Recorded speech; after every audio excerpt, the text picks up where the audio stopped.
13 Investigates 21 dogs found dead at a boarding facility in Washington County. The heartbreak for the families who lost their beloved pets, and the outcry from some who say the conditions at Anastasia's Acres were a tragedy in the making. And a warning that you'll see some of the dogs as police saw them when they arrived that morning.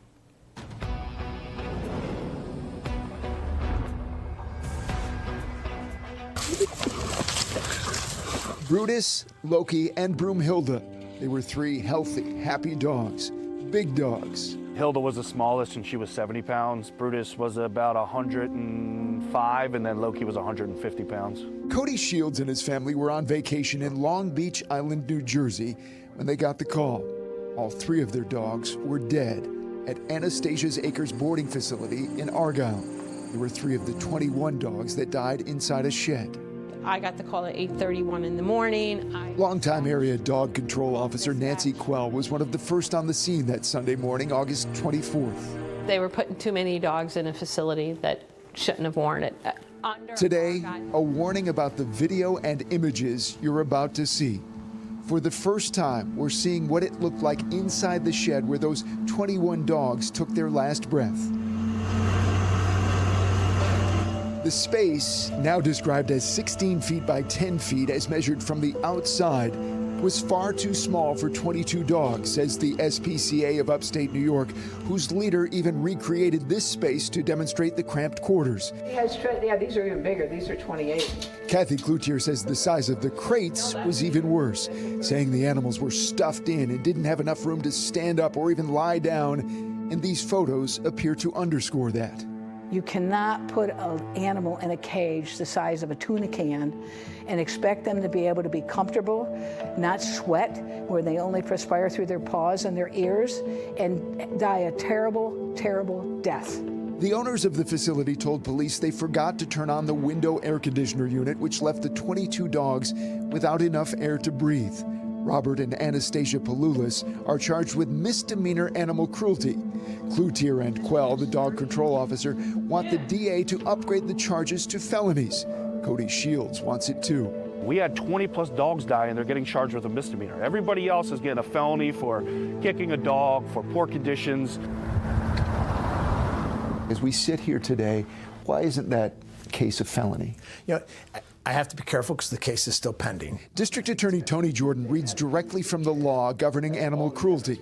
The only felony in this instance would be a person is guilty of aggravated cruelty to animals when, with no justifiable purpose, he intentionally kills or intentionally causes serious physical injury to a companion animal with aggravated cruelty. So not only would we have to establish that they intended to cause the harm, intended to cause the death, you also have to prove that it was done in an especially depraved manner or in a sadistic manner. I think people can imagine what that would cover, but certainly not based on what the facts are here.